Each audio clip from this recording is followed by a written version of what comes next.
Hello friends, welcome back to my channel. तो आज के सेशन में हम करने वाले हैं स्ट्रेट लाइन से रिलेटेड कुछ और इम्पोर्टेंट क्वेश्चन।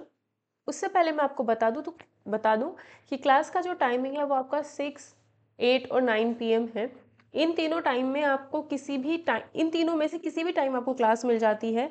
और ये जो हमारी क्लासेस चल रही हैं वो सभी एग्जाम्स के लिए चल रही हैं, सिर्फ केवीएस टीजीटी में ये सब नहीं आता है क्योंकि ये थोड़ा अपर लेवल है ना।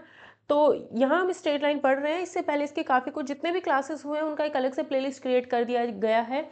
उसके साथ साथ आप यूथ कंपटीशन टाइम्स के जितने भी प्रैक्टिस क्वेश्चंस चैनल पर पड़े हुए हैं उनको भी आप लोग देख सकते हो, वो ज़रूर आप लोग देख लीजिएगा।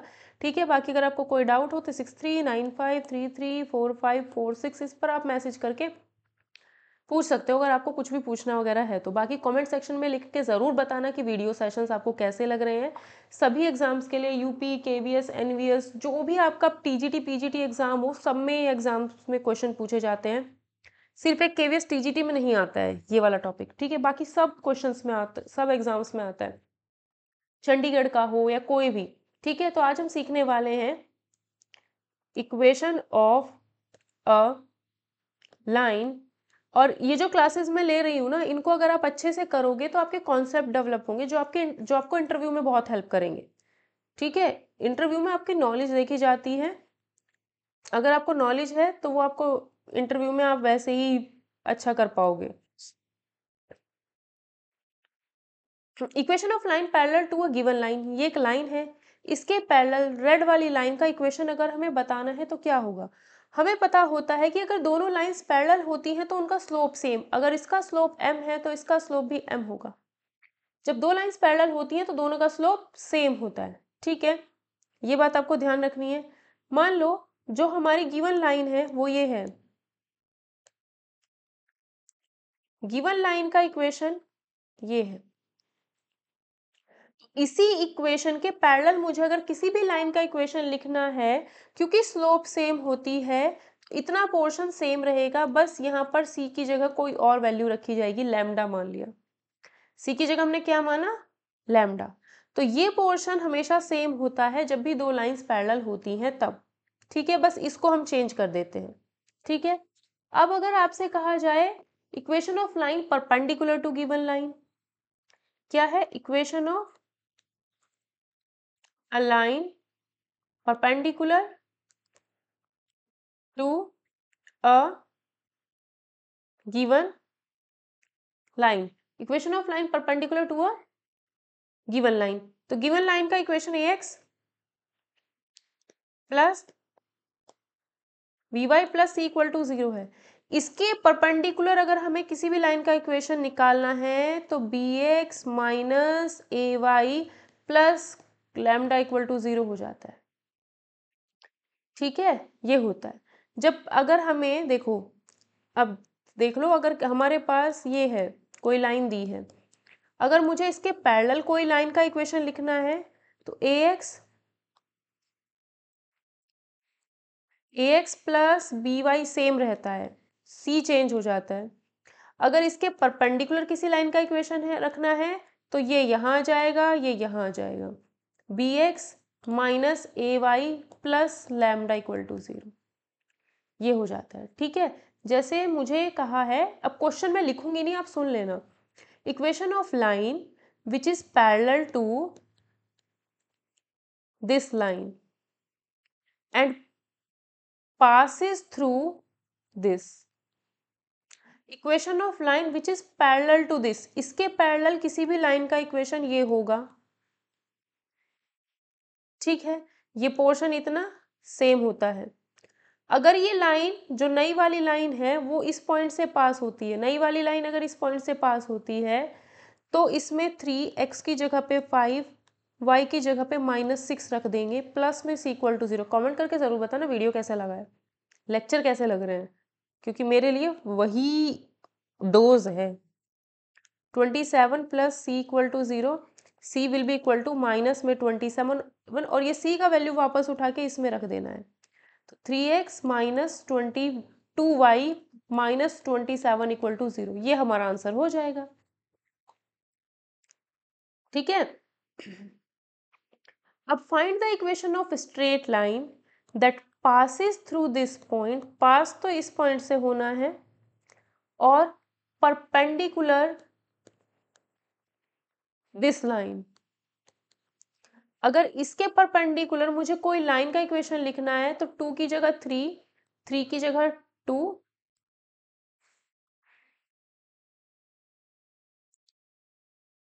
ठीक है, और प्लस सी इक्वल टू 0 कर दिया। सी लिखो, लैम्डा लिखो, कुछ भी लिख सकते हो, इसको चेंज करना है बस। अब ये नई लाइन, इस रेड वाली लाइन की इक्वेशन इससे पास होती है। जो रेड वाली लाइन है वो 3 4 से पास होती है, 3 4 से पास होती है। तो 2 into 3 minus 3 into 4 plus C equal to 0, 6 minus 12 plus C equal to 0, minus 6 plus C equal to 0, C equal to 6, C equal to कितना हुआ 6, और ये सी का वैल्यू वापस यहाँ रख देंगे। सी का वैल्यू वापस यहाँ रख देंगे, हो गया। नेक्स्ट क्वेश्चन, ये आप लोगों के लिए थोड़ा इंपॉर्टेंट क्वेश्चन रहेगा, इसलिए मैं इसको थोड़ा सा लिख देती हूँ। Find the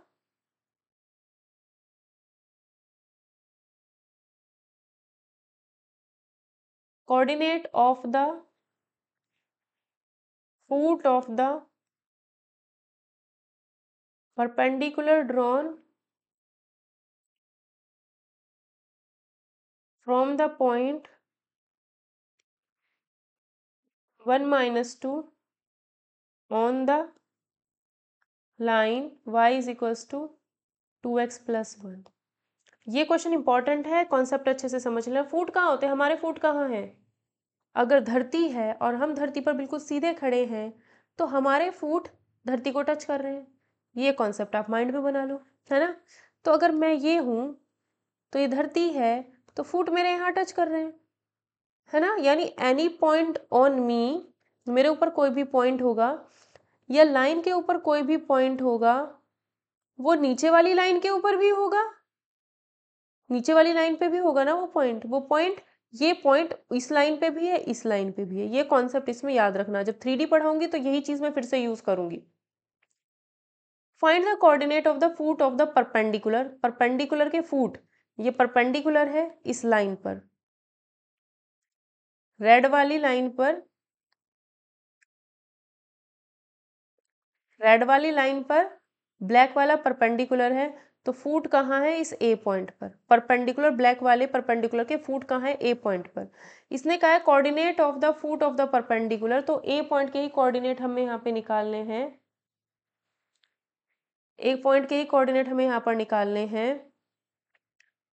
drawn from the point 1 minus 2, drawn किससे, 1 minus 2 से। जो परपेंडिकुलर बनाया गया है वो कहाँ से है, इससे है। जो परपेंडिकुलर बनाया गया है वो इस पॉइंट से है। दैट मीन्स ये पॉइंट जो है वो ये है, ये पॉइंट क्या है, ये है 1 minus 2। एक सेकेंड, हाँ पापा, कुछ नहीं पापा, क्लास ले रही थी मैं, जरा कर रही है 10 15 मिनट में कॉल। ठीक है, कभी पापा कॉल करते हैं, कभी मम्मी कॉल करती है, ऐसे ही होता है यार।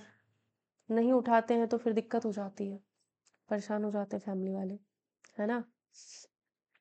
Find the coordinate of the foot of perpendicular, ये हम हैं, ये ऐसे कोई इंसान सॉरी, ठीक है।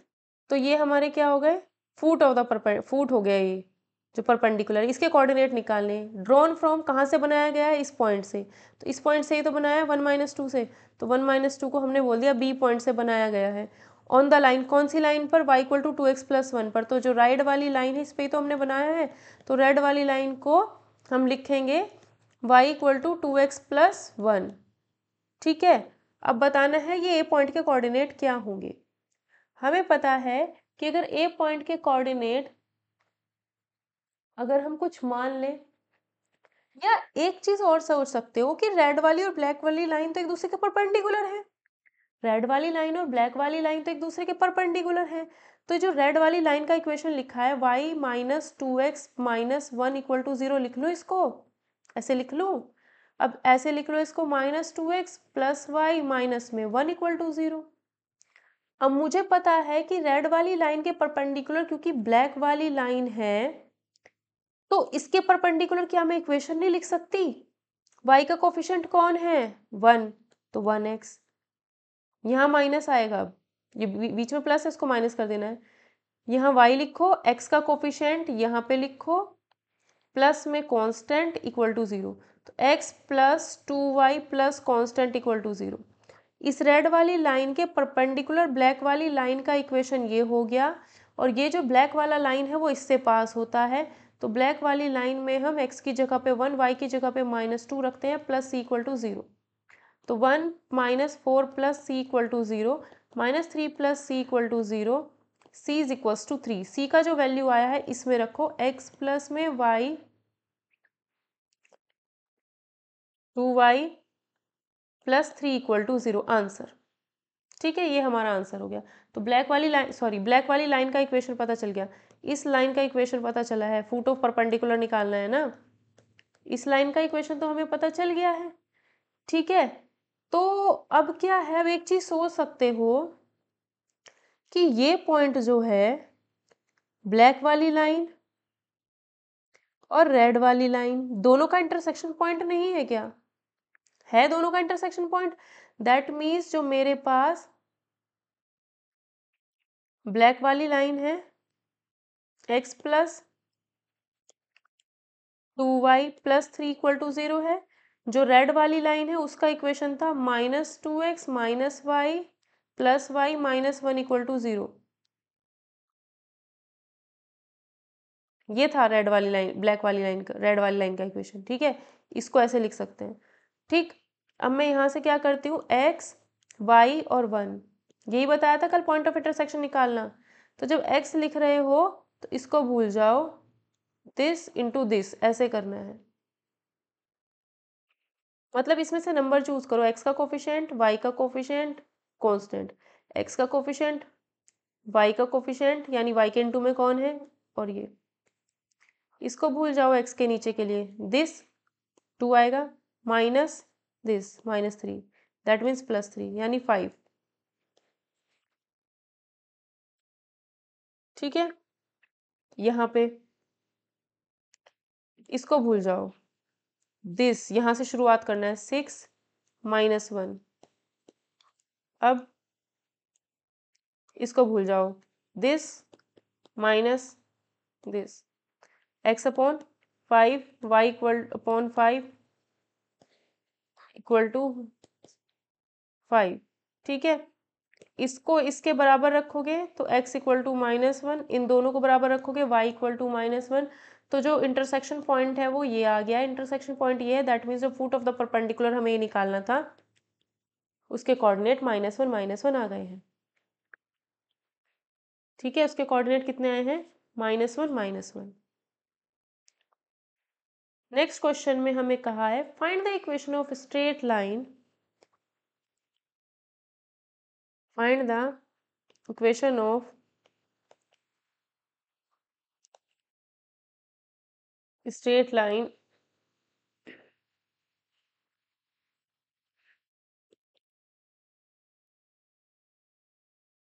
parallel to this and which is such that the sum of its intercepts on this is 15.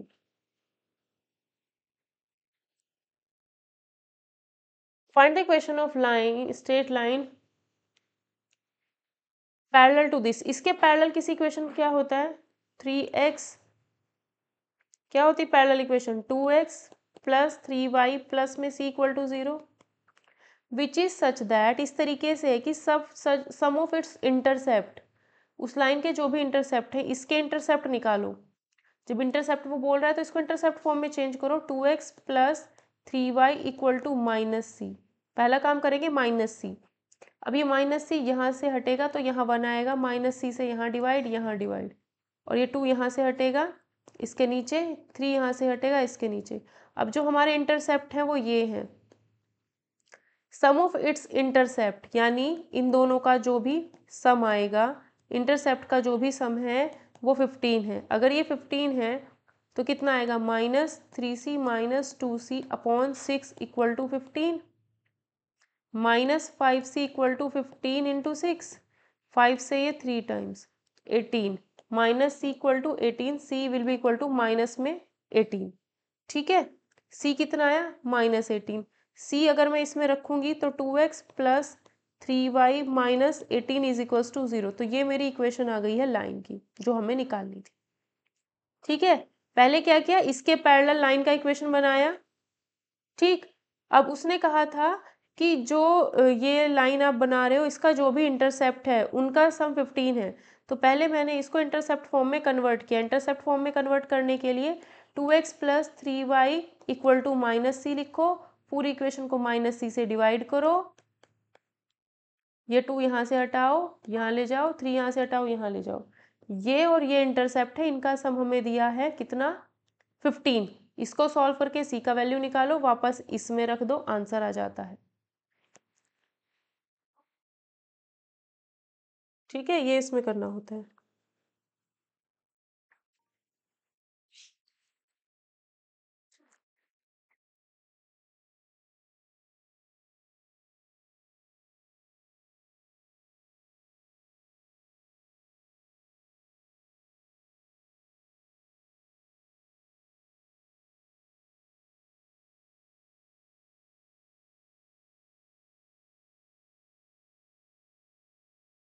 ठीक है, तो इसमें आपने कुछ क्वेश्चन किए और ये कॉन्सेप्ट आपका बिल्ड हो गया होगा।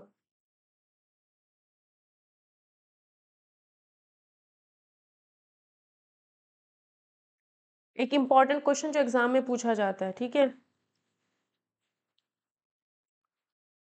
फाइंड द इमेज, ये क्वेश्चन बहुत आते हैं एग्जाम में, of the point -8, 12 with respect to the line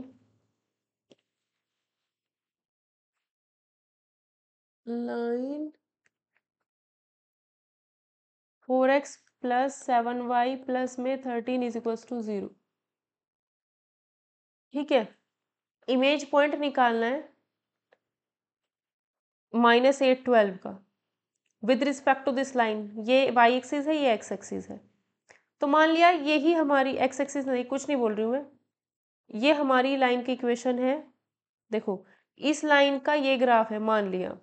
ठीक है, x एक्सिस y एक्सिस नहीं, इस लाइन का ये है ग्राफ। ठीक है, अब मैंने यहाँ पे क्या किया, एक ये लाइन बनाई है ऐसे। रुको, जो हमें लाइन का इक्वेशन यहाँ पर दिया है वो लाइन का ग्राफ ये है। ठीक है, अब कभी भी इमेज पॉइंट निकालना है तो क्या करोगे, अगर ये पॉइंट यहाँ आता है -8, 12 यहाँ आता है, तो इमेज पॉइंट इसका जितनी डिस्टेंस ये है उतनी डिस्टेंस इधर लेंगे, ये इमेज पॉइंट हो जाएगा।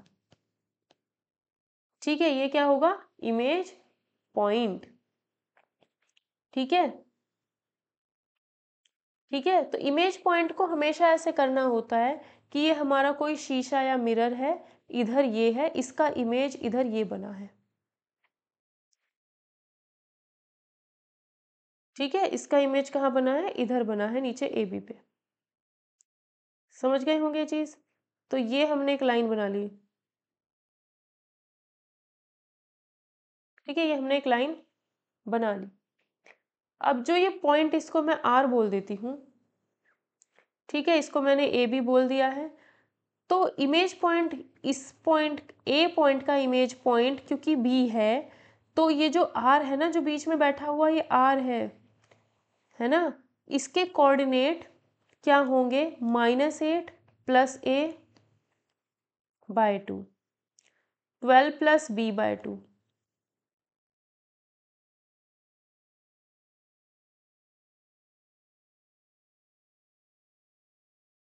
ठीक है, इसके कोऑर्डिनेट पता चल गए आर के। और जो आर के कोऑर्डिनेट हैं, आर किस पे है, इस लाइन पे ही तो आर है।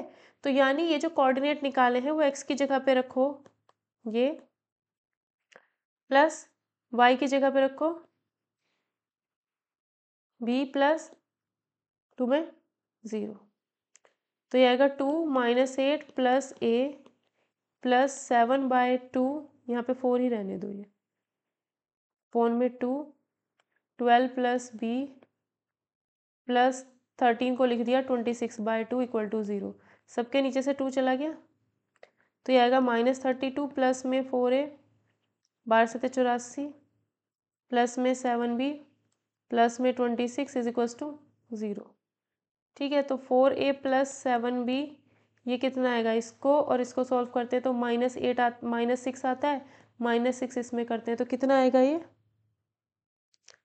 78 इक्वल टू 0।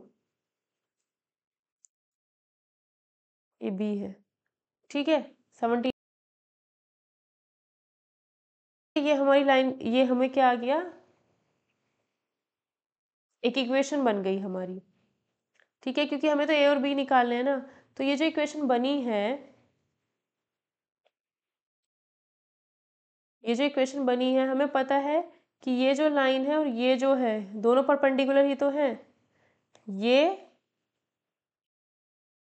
और ये दोनों परपेंडिकुलर हैं। ठीक है, क्योंकि ये परपेंडिकुलर हैं तो हम यहाँ पर बोल सकते हैं कि स्लोप इसकी, देखो इस पॉइंट और इस पॉइंट की हेल्प से स्लोप निकाल लो ए बी लाइन की, यानी इस वाले लाइन की, क्या आएगी, -8 और 12 है आपके पास, एक सेकेंड, और ए बी है आपके पास, इसकी हेल्प से स्लोप निकालो ज़रा, -8 -a अपॉन, स्लोप कैसे निकालते थे, b -12 अपॉन a -8, ये स्लोप आ गई है। ठीक है, और इसकी स्लोप, ये जो लाइन की इक्वेशन दी गई है, इसकी स्लोप निकालने का तरीका क्या होता है, अगर ये दिया है तो इसकी स्लोप कैसे निकालोगे, अगर आपको कुछ नहीं आता, डिफरेंशिएशन आता है ना, 4x का डिफरेंशिएशन 1 प्लस 7y का डिफरेंशिएशन y डैश 13 का 0 इक्वल टू 0, तो 4 + 7y dash equal to 0, y dash की वैल्यू निकाल लो -7/4। इसको एक बार डिफरेंशिएट करके जो भी आपके पास y डैश आता है वही स्लोप है। ठीक है, तो इसकी स्लोप कितनी आई, -4/7, दोनों का मल्टीप्लीकेशन 1 -1, क्योंकि दोनों परपेंडिकुलर हैं। ठीक है, तो ये आएगा हमारे पास -4b plus 12×4 = 48 equal to 7a plus 7×8 = 56। ठीक है, माइनस और माइनस। ठीक, तो ये आएगा 7a -4b plus 8×6 = 14, 9 10 equal to 0। ठीक है, इस तरीके से हमारे पास दो इक्वेशन बन जाती हैं। पहला इक्वेशन वो ये बना है और दूसरा equation 7a -4b plus 104 equal to 0। अब ये काम आप खुद करोगे, इन दोनों को सॉल्व करना आपको आता होगा। जैसे ही आप इनको सॉल्व करोगे, -16 और -2 ये ए की वैल्यू और ये बी की वैल्यू मिल जाएगी। जब इन दोनों को सॉल्व करोगे तो यहाँ से आपको जो भी ये पॉइंट है,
ठीक है, तो ये जो -2 पॉइंट आया है, ये हमारा इमेज पॉइंट आ जाएगा उसका। ठीक है, तो अब यहाँ देख सकते हो क्या क्या कॉन्सेप्ट यूज हुआ है। ठीक है, तो इस क्लास में इतना ही। यहाँ पे मैंने आपको बहुत चीज़ें सिखा दी हैं। अगर आपको सेशन पसंद आया हो तो please do like share and subscribe this channel. Channel को सब्सक्राइब जरूर, क्योंकि जो भी क्लास अपलोड होगी उसका नोटिफिकेशन आपको मिल जाएगा। टेलीग्राम चैनल ज़रूर ज्वाइन करो, वहाँ पर आपको पीडीएफ मिलती है, कुछ क्वेश्चन प्रैक्टिस कराती हूँ उसकी पीडीएफ मिलती हैं। तो टेलीग्राम चैनल तो ज़रूर ज्वाइन करो, कम्युनिटी टैब को देखते रहा करो, वहाँ पर आपको इन्फॉर्मेशन मिल जाती है। ठीक है, तो जैसे जैसे कल जैसे संडे है तो मुझे ज़्यादा टाइम मिलेगा तो मैं आप लोगों के लिए ज़्यादा वीडियोस रिकॉर्ड कर दूंगी, मे बी छोटी छोटी कई सारी वीडियोस, है ना। तो जैसे जैसे टाइम मिलता है छोटी छोटी वीडियोस में ज़्यादा चीज़ें कंप्लीट हो जाती हैं। तो अपने कॉन्सेप्ट को बिल्ड कीजिए ताकि इंटरव्यू में भी आप बहुत अच्छे से कर पाएँ। ठीक है, तो मिलते हैं फिर न्यू क्लास में। और आपसे प्लीज़ रिक्वेस्ट है ये मेरी तरफ से कि शेयर कीजिए, लाइक कीजिए, कमेंट कीजिए, शेयर कीजिए।